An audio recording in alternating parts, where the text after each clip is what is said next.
Hi everyone, this is Suzanne Wagner. Thank you so much for joining me. I am doing the daily numerology and astrology. This one is for September 27th, 2020.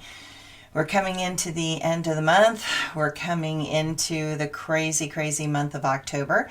I will be putting together my newsletter, my monthly newsletter that will include the astrology for October within the next couple days. And so if you're interested in that, send me an email at suzanne@suzwagner.com. Suzanne, S-U-Z-A-N-N-E, at SUZWAGNER.com. And I will put you on the list for the monthly newsletter. I'm in the process of doing a transition. And I was trying to do a transition from Constant Contact over to the Mind-Body news system, which is failing miserably. And so I am creating two different lists for the monthly and the daily. And I do have it separated in Constant Contact, but it did not translate over to the other system. And so I may be dropping the other system. So everybody bear with me while I try and navigate the newest upcoming technology. All right. So we're doing numerology and astrology for September 27th, 2020. If you add all those numbers together, you get a 22. 22 is a mastery number. It's considered a 22-4. In my numerology, in my personal numerology, I have a destiny of a 22-4. And so whenever anybody looks at that, they're always like, oh, wow, that's like so good.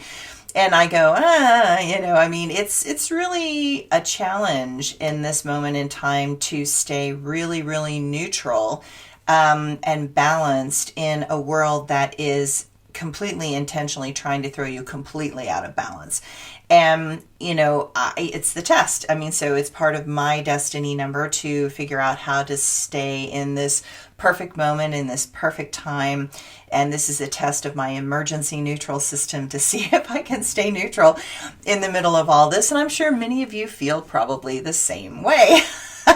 So, as a result, there are many things that point at this time to the deep desire for balance, though getting it is going to be getting harder and harder over the next 5 weeks and beyond that. So use today as a opportunity to steady your inner ship in these tumultuous waters, because without balance, many things fall. Without inner and outer balance, situations get created that cause suffering. In neutrality, you will find the humor in the obvious insanity of humanity. I think that should be a song. The obvious insanity of humanity. It's like, you have to laugh at this. I'm sorry, it's so crazy. You just have to laugh at it. And attachments lead to more polarization, not less. So, you have to care, and you have to manifest what is fair. You have to love, and you have to manifest that here and above. You have to decide, and you have to manifest things that do not divide.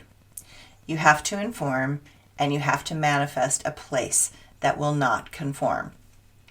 So, many of you are asking me this question, like, how the hell do you do that? Well, the first thing is that I do a lot of breathing exercises. I do a lot of movement exercises. So I try and put on some of my favorite music, and I try and move to that music and breathe with that music and close my eyes and drop inside and get my body to release the tension and the stresses that the world is throwing on us in massive waves. And so a lot of people are getting depressed, and they're getting anxiety, and they're having trouble sleeping, and their kids are stressing out, and people feel like they have PTSD. And my psychiatrist clients are calling me and saying, has everyone lost their mind? And I'm like, yes, everyone has lost their mind. And is everyone depressed? Is everyone having anxiety? I'm like, yes, absolutely. So I don't want you to feel out there that you are alone, because you're not alone. Everyone is feeling this, and everyone is trying to hold it really tightly. And I try and move it, I try and move it. And so I do a lot of physical stuff. So, people laugh. I went to my massage therapist the other day, and I said, I'm so glad I'm here because I was splitting wood. And he goes, you were splitting wood? And I'm like, yeah, I was splitting wood. So I have a wood burning stove, and I do have other forms of heat and gas heat and everything, but it's cheaper to do wood burning stoves. And honestly, it's great exercise to get out anger, aggression, frustration, to take a axe and slam something, right? So, and it's constructive. I'm not hurting anybody. And so it's a way to kind of get energy out. I personally clear my ditches because we're getting close to the rainy season, which we're praying for at this point. But you have to take a hoe and you have to clear out all the ditches from all the debris, and you have to get all the debris off the road because, in a rainstorm, if the ditches fill up, you can blow your road gone in, like a half an hour. So there are these things that you have to do in life. Now, I know most people are not out there needing to split wood or to dig ditches or anything like that, but you could do Zumba, you could do ballet, you could do exercise, you could run, you could be on your bike, you could do anything to kind of huff and puff and get the anxiety out. But you can also sit, and you can also sit and be still with yourself. And what happens is that when you're still with yourself, it's like you think that those people acting so bizarre out there is some sort of an affront to you, which it is not. It is not. It has absolutely nothing to do with you. Their response and their reaction has absolutely nothing to do with you. And, all you can do is trust your own morals and your own core and your own values, and recognize that no matter what, be kind. You've heard me say that mantra like over and over again. And trust me, I walk through my day doing this mantra at moments because, people are doing crazy things in grocery stores and they're overreacting and they're super stressed out. And, to me, it's like, it doesn't help if you start reacting too. I mean, and anger and negativity fires up everybody's anger and negativity, and it escalates, and you just don't want to escalate more drama at this particular moment. Do you want to add any energy into that drama? And the answer is no. And so, to me, it's I just constantly try to point out, how can you help this person have awareness without being cruel? Humor is a great way, but sometimes people take humor in a negative way, and they again take that personally.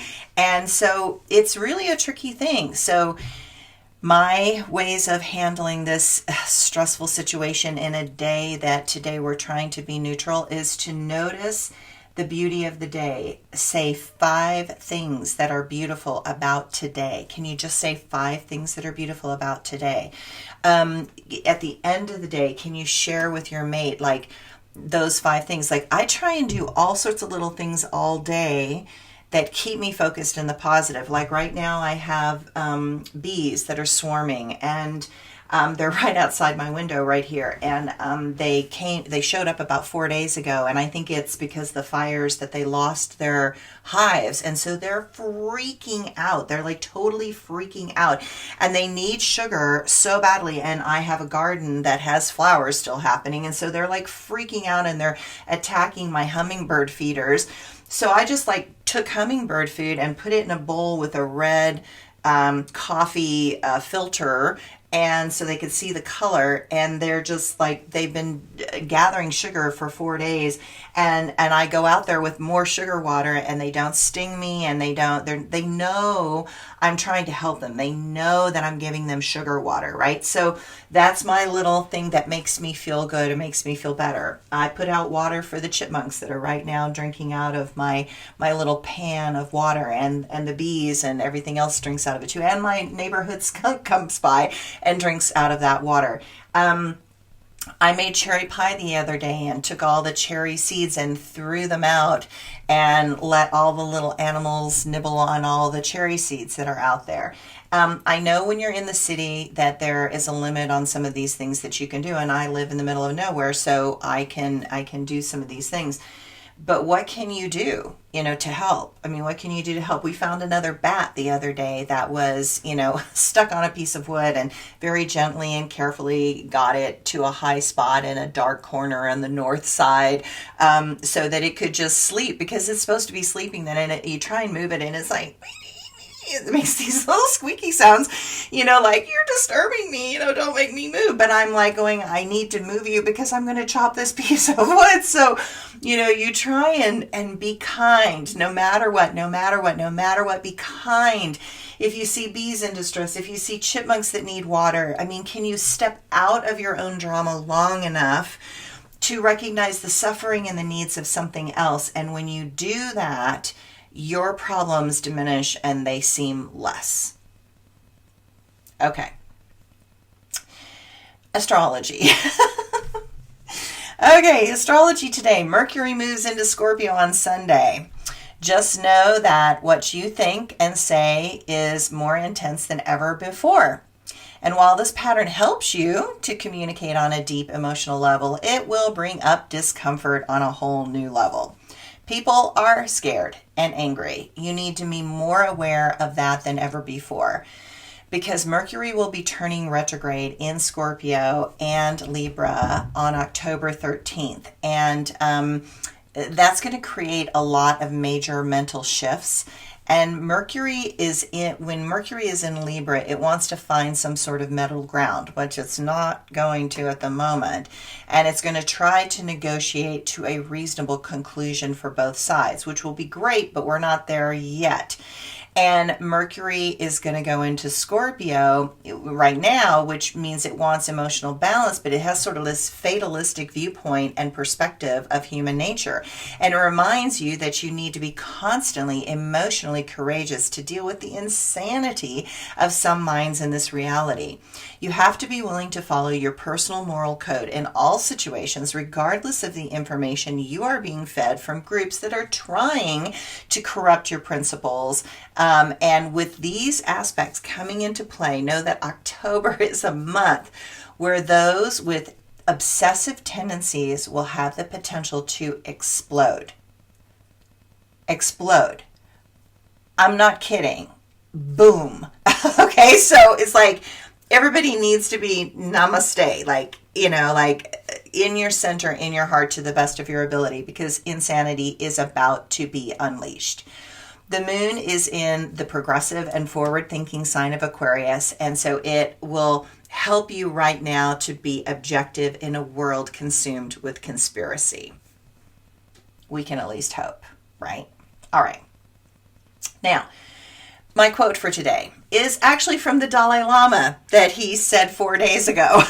So one of my other go-tos is like pull up the Dalai Lama on YouTube and just listen to him for half a second, because, there are moments that it's just like, this guy has been through worse shit than we're going through. He lost his country. He ran for his life, for God's sakes. His best friend was put in jail for like 21 years.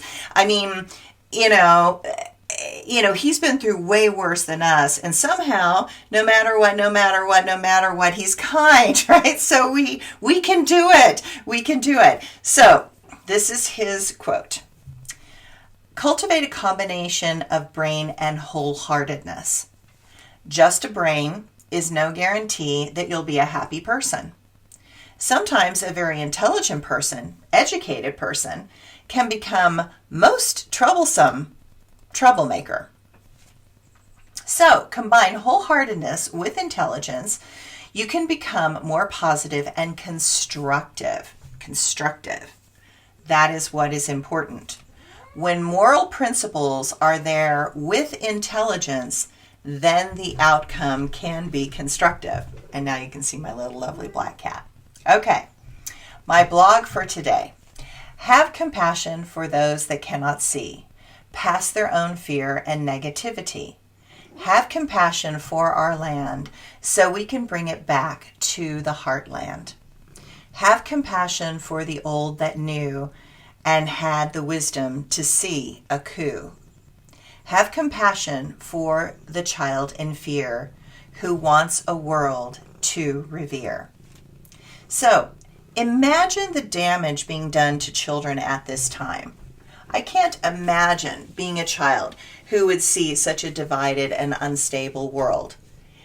I was one of those very sensitive children that needed great stability and safety, something that this world does not offer.